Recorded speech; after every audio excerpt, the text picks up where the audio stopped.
Okay, welcome everybody, and to our Design Review Board meeting, October 30th, 4 p.m. Actually, it's a little after 4. So we'll call the meeting to order. Do we have any declarations of conflicts today?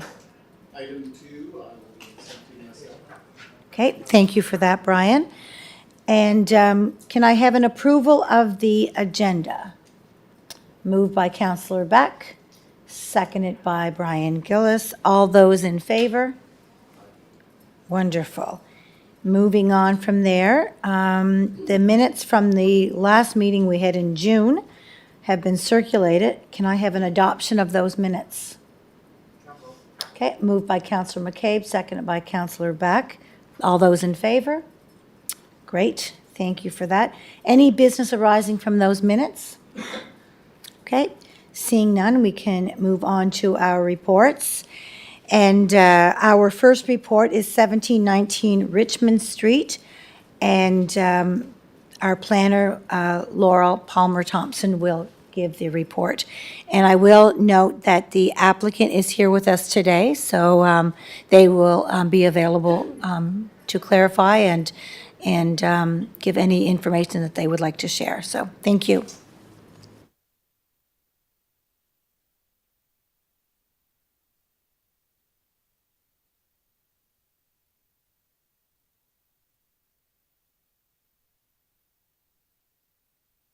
All right, I'll start over. And this is a request for 19 Richmond Street, PID number 339739, and it's a request to review and approve the exterior design proposal for a 4-story apartment building at 19 Richmond. It's located within the 500 lot area in the downtown neighborhood zone. This is the site as it currently stands, and this is the location of the property. So the proposal originally, it was sent to an external design reviewer, Greg Munn, and he provided his comments. Originally, the building, the original design, you'll see it had a lot of verticality. So there was a very central portion of the building that extended up from the exterior, or from the ground floor to the top of the building, and it was proposed to be 4 stories. We received comments back about this particular portion and the fact that it was a 40-foot vertical wall along the streetscape. There were other concerns raised by the design reviewer, and it had to do with materials and finishes, and the reviewer felt that the palette should be simplified along the streetscape so it blended better with the existing dwellings that were along this area of Richmond Street. The original proposal also included a palette of metal siding that consisted of, it's like a siding that looks like weathered shingles, but they're actually constructed from metal. The design reviewer didn't feel that that was appropriate, and they recommended for either a material palette that was just metal siding or wood or clapboard. So some of the comments that the design reviewer provided: sliding doors are not permitted on the front facade of the building within the 500 lot area, therefore they will not be acceptable as presented in the south elevation. But they were portrayed in the 3D imagery, and they wanted clarification. He wanted clarification on what would the applicant was proposing, whether it was going to be sliding doors or garden doors, and the recommendation was for garden doors. I already discussed the 40-foot vertical wall. There was also concerns about a level landing area at the front doors. They're at least 5 inches deep and include a ramp with rails no more than 12 foot, 1 inch, or a sloped walkway for 1 to 20 run. Handrails are not desirable. If any steps are included in the design, include handrails. It is recommended that the metal weathered cedar cladding is not used, and that's the one that I just spoke about. So we did receive revised drawings back from the applicants. They did simplify the palette and worked more to present to provide a more horizontal look to the building and remove this vertical portion that was originally on the original design. They provided a step back of 4 feet on the top level at the 4th story, and it was sent back to the reviewer, and he didn't feel that that was adequate enough to hide that 4th story from the street. So if you're standing in the center of the street and you're looking at the building, the idea is when you're in this, in a neighborhood like this, and you have a building of this height, is to step it back enough so that it's not visible. These buildings are on the flank, the proposed apartment buildings. They're about 3.5 stories with the roof. So there is a difference in the height, but it's not a considerable difference. So if you were to step that 4th story back, then that does help to hide it. So that was sent back to the reviewer. And it was felt that they needed to pull that back considerably. This is what the final proposal worked out to be. They stepped it back 11 feet, which he felt met the idea for design in that area, that it fit in better with the streetscape. It wouldn't be viewed, it wouldn't stand out considerably from the center line of the street, and just felt that it fit in. So overall, the design reviewer did recommend for the final design, and he did say that the scale and perceived height of the revised proposal feels right within the context of the neighboring houses, and he's satisfied with the 4th floor step backs and recommended for approval. So with that, staff is recommending for approval. They're supporting the design that was submitted on October 24th, 2023 for the 4th story to be stepped back. And if there's any questions, I can attempt to answer them, and the applicants are also here. Thank you, Laurel. I'll open it up to the committee first for any questions. Any questions? Any questions for either Laurel or for the applicant? No? Okay. I'm wondering if the applicant, I mean, there's no questions, but if you certainly, you're here and wanted to clarify anything, you're more than welcome to come up to the mic, but I don't see any questions from the committee. Okay.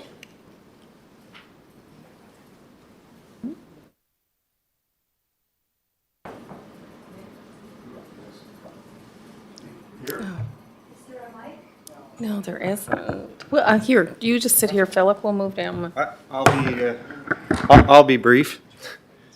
I just wanted to say thank you very much for everybody participating with this process and the committee work that you guys do. We did 3 iterations through the design reviewer and the planning staff with Greg Munn's recommendations and working with Coles, our design team. And I think we did achieve something that is going to prove to be a nice addition to Richmond, the Richmond West. And through that process, I think we have a nice proposal. Again, working with the heritage property next door, I think looking forward to getting going. So thank you very much. Appreciate it. Thank you for that. So staff has recommended that we accept the design reviewer's report. So we just need to see whether or not you have a question? No. No. So we just need to get a motion on the floor? I would propose that we accept the staff recommendation and approve the design as amended. Okay, so that's moved by Brian Gillis. Do I have somebody to second that? Okay, seconded by Councillor Beck. So all those in favor? Oh, do you have a question? Councillor McCabe?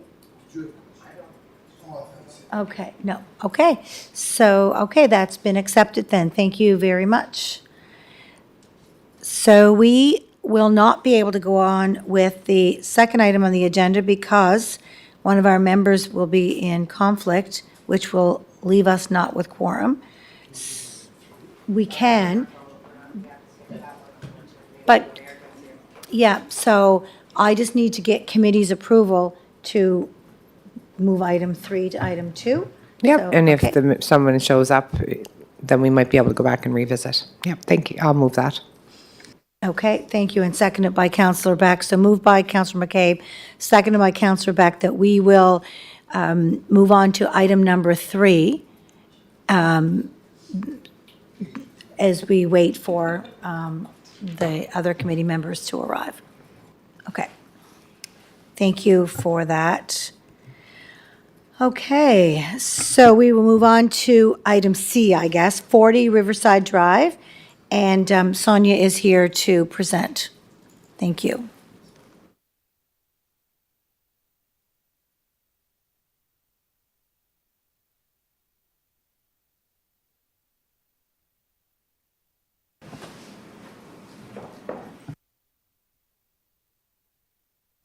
Thank you, Madam Chair.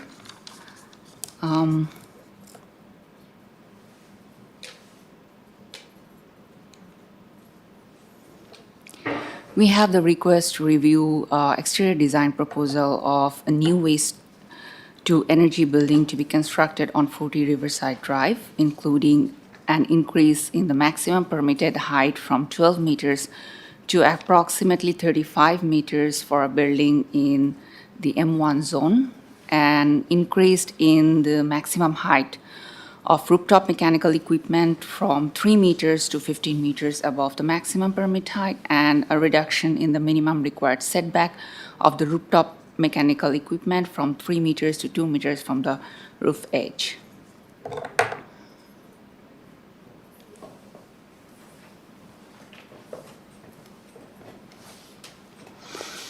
The zoning is light industrial. The surrounding properties are of same zone. According to the applicant, the new waste to energy building is intended to increase the waste feed throughput, reduce facility maintenance requirements, improve the system reliability, and reduce fossil fuel emissions. The new waste to energy facility will replace the existing waste incineration on the subject property. Even though this project would not otherwise be required to follow the design review process, the site-specific exemption process that the proposal was subject to provide council the discretion to place conditions on an approval. As a condition of the proposal, council required that it undergo design review in order to address the design of the structure and possible site improvements regarding landscaping, shoreline access, and naturalization measures, given the location and context of the property at the city's waterfront. On May 5th, 2023, the applicant submitted conceptual drawings of the proposed new waste to energy building. Staff sent the proposed design package to an independent design reviewer, Robert Matthews, to perform the design review. These are the first set of drawings received on May 5th. As you can see, the white rectangular structure is the proposed new construction. This is the ground floor plan. These are the conceptual visualizations.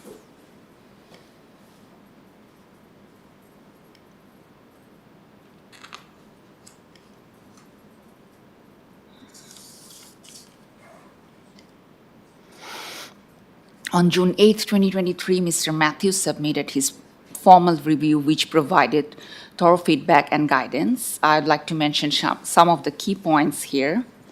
Main entrance to the building was not determined, and reviewer suggested that consideration should be given to a more compact shape and perhaps combined with the more conventional internal exit office stair.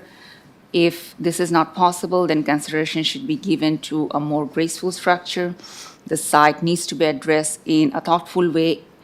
In looking at Google Earth, the site needs organization to reduce the amount of asphalt, attention to the need and placement of the miscellaneous small structures, and general on-site storage and screening of equipment. The site plan as presented suggests simply adding the building and extending the property into the basin. With the relocation of the hot water silo, there is an opportunity to reduce the heat island effect of the yard while maintaining the truck movements and separating the small vehicle parking from the heavy vehicles. The rationalized space would be landscaped, which would help address the view of the existing facility as seen from the street and pedestrian pathway. The proponent should demonstrate the vehicle movement to help determine how the site is used. There are creative solutions to stormwater management which could be considered. The bonus would be greening of the site, which builds the environmental spin of the facility whilst improving the aesthetics as seen from the causeway, Stratford, and providing a buffer of the proposed pedestrian pathway. In response to that, on July 27, the applicant submitted revised conceptual drawings and 3D views addressing the reverse comments. These are the revised conceptual 3D views. In response, the design reviewer submitted a follow-up letter on July 31st, which identified the following matters that were not addressed in the revised drawings. So reduce the amount of asphalt as the truck movements indicate that the asphalt could be reduced extensively. The final approved site plan should address on-site storage. If it cannot be accommodated in the new building, then more permanent solution needs to be considered. The site does not show the location of the relocated hot water tank. This will affect the site redevelopment. In order to reduce this and to increase the landscape area, the hot water tank location needs to be sited, and truck and car movement need to be better planned. In response to the follow-up letter, a revised plan and set of notes were supplied by the applicant. These set of notes provided by Chris McDougall, project manager from PI Energy Systems, where he clarified some of the concerns raised by the design reviewer. Chris clarified that his team did review the opportunities to reduce the asphalt, and they have marked some potential area in green on the supply drawing. Some area has been marked as potential flower beds.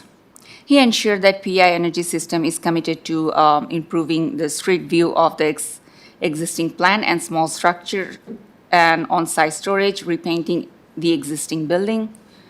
The hot water storage tank will ideally go back near to original location once IWMC and other waste haulers advise on their planned vehicles and turning radius are known.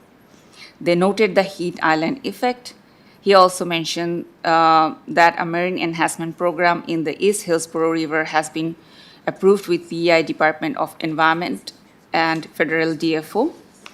The site has hosted the Canadian Federation of Municipalities several times and has been commended on the additional public value to the city. Chris further clarified on August 24 that for the Hillsborough River boundary of EFW renewal project, there is an approved alternation permit, which includes an infinite armoring seawall.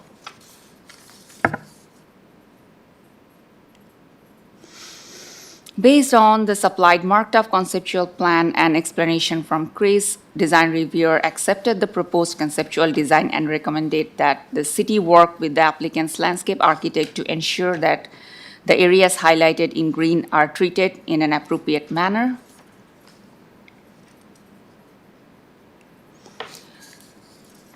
The Planning and Heritage Department encourages the design reviewer board to conditionally approve the site and building plans for the proposed waste-to-energy building to be constructed on 40 Riverside Drive. The following are the recommended conditions of approval. Clouded area marked in green need to incorporate trees, shrubs, and planting locations.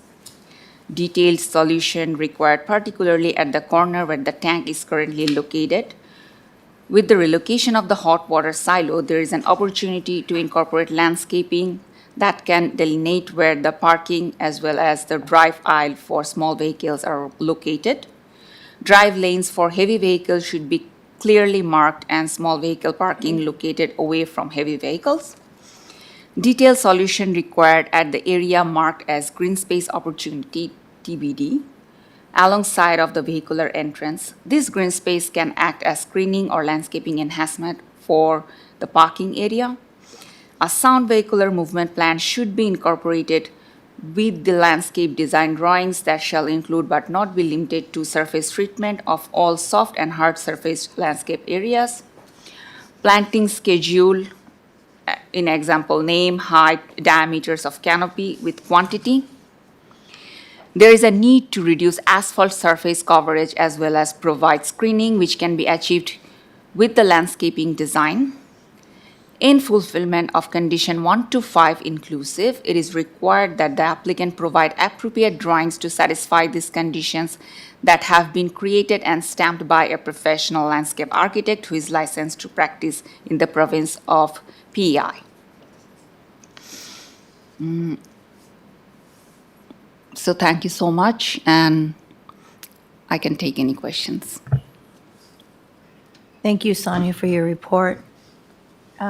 Questions, first question up from Councillor Norman Beck. Can you clarify a little bit the heat island effect and the water silo, what that connection was and what that concern was, or what, I didn't quite understand that. Sorry for that. Sure.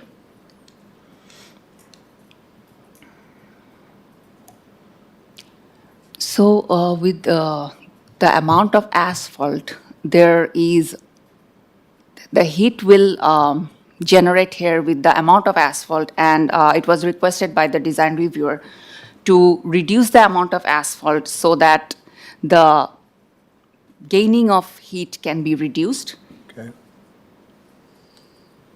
And what's the silo, the hot water silo? Is it somehow tied to that? There, can you see they're moving it? So if you see on the plan, there is a location for tank. So they're gonna relocate it. Okay. So the request is when it's gonna be relocated, it can be incorporated with landscape and solution of parking. Okay. Okay, I get you. Thanks. Thank you for that. Any other questions? Go ahead, Jackie. Thank you. I have a couple questions. I'm a little bit concerned about this proposal, especially because it's in a flood risk zone in the city, and seeing the significant seawall that borders the perimeter of the property. My first question, I guess, is, has the applicant indicated how they plan to deal with stormwater coming off the site or stormwater coming from the sea in the case of like hurricanes and things like that? There was a EIA report which was done previously on the site-specific exception application. So as I have been dealing with this for just last month, I believe applicant can clarify this. I can take a go at that first. So today, we're here for design review. So the question that Jackie had has already been dealt with in their previous application that was approved through their environmental study and several other studies that were done. So although Jackie has an excellent question, those things were already done, and there is a report that's on our website that would clarify all the steps which took them to where we are today. Yep. Okay. But I believe you have another question. You can I go do, ahead. yeah. Yep. So I'm also a little bit nervous about, say, in a big storm, the wave energy that would be deflected off of the seawall and down the coast, particularly towards the hospital. I'm wondering how this green space that's at the base of the seawall in the map, updated site plan attachment E, I'm wondering how this green space was determined and why it doesn't run the course of the seawall. Could you speak at all to that? Currently, I don't have the response Okay. for that.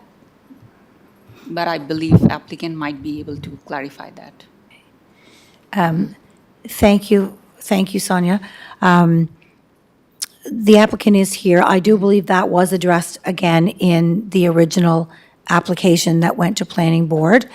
But for, if the applicant is comfortable, they can answer for Jackie. She wouldn't have been here for that meeting. If you're comfortable just giving an explanation? Okay. You can. No, come take Sonia's mic. Yeah. Thank you for your question. The green space below the seawall is an area that we've indicated that is marked for improvement. It's within the high water mark, so actually it's an area that would be impacted by construction. So we've actually worked with several groups to do a marine enhancement project downriver, and the marking on the site plan with the green space is not necessarily to indicate that there is anything to do with the seawall or anything like that. It's just that it is an area that's impacted by the construction. Okay. And there is an offsetting program downriver. Okay. Does a part of that program provide any guidance about the types of plantings that should be located here? Like say the types of trees or types of shrubs or things that maybe can retain more water than some other types of enhancements? No, but I believe there is a request for us to work with a landscape architect to improve things like that on the site. I wonder if we could provide that guidance, suggesting types of plantings that should be considered in these areas, or if that's a recommendation we could make to the landscape architect. Just, if I may, on the marine side, I have to be very careful in that I have an agreement with DFO and the impacts that are there, and we've done SARA studies, and we've worked with our First Nation Indigenous partners on consultation. So the plan, not that it can't be improved, but it is fairly well set, and anything we introduce into that environment would have to be worked through all of our groups. Okay. Thank you. And I also just remind us that although it can be frustrating, we're here for design review. And so we just have to be careful that we stay in our own lane. And although those are super important questions and concerns that have been addressed in previous applications. So, thank you. Sonia, do you have anything else to add on this application? No, thank you.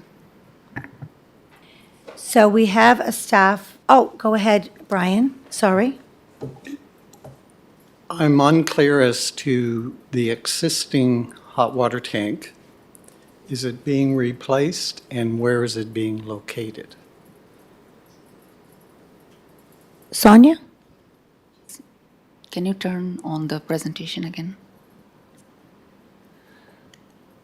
So there is a response from Chris. It says the hot water storage tank will ideally go back near to the original location.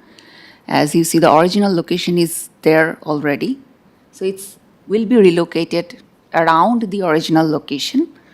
But the request is to relocate it alongside landscape designing so that there is a better driveway and parking solution.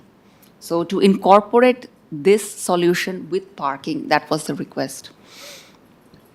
But the rusting, leaning tower is going to disappear and be replaced with a new visually camouflaged structure that's going to look much cleaner.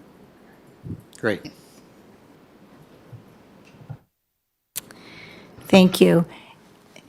Do we have any other questions? I just had one point of clarity. So staff has recommended that this design review committee accept staff's recommendation, which is to conditionally accept this based on 6 recommendations. So do you have to come back here then, once these recommendations are completed? How does that work, Sonia? We are recommending that applicant, when the building permit application they provide with the landscape solution with the application. Is everyone clear on that? I'm not. Is it done then? Like, do you guys say, Is it just a question of you guys saying you've satisfied the requirements, or I think that's what the chair's question is. Does it have to come back to us for final confirmation, or is it just the professional staff saying, yes, the applicant met the requirements as outlined in this report? I think that's what I'd like to know, and I don't know if I heard that yet.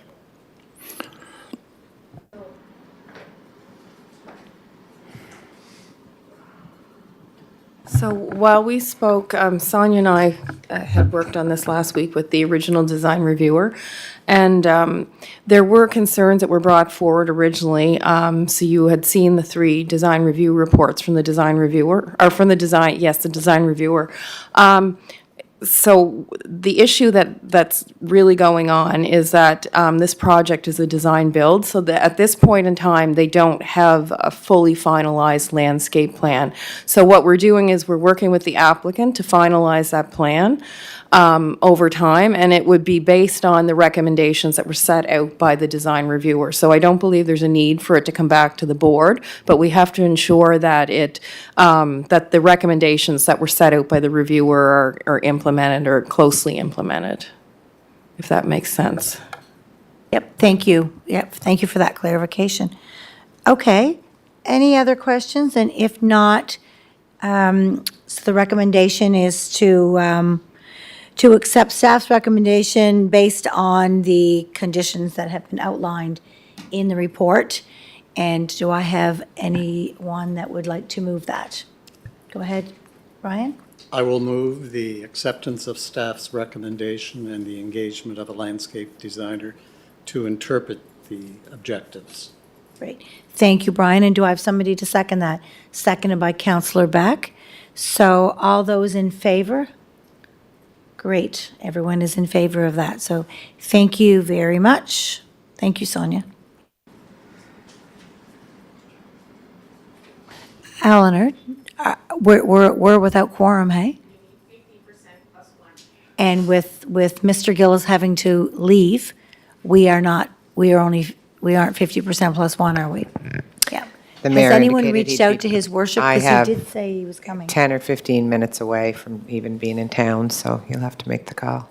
So, yeah, so what we could do is Can we we could pause? take a brief recess until he gets here, so that, because the applicant has come here this evening, and I think it would be disappointing if he doesn't get to complete that. So can I have somebody move that we take a brief recess? Moved by Councillor Beck and seconded by Mr. Gillis. All right, so we are in a little recess. Thank you.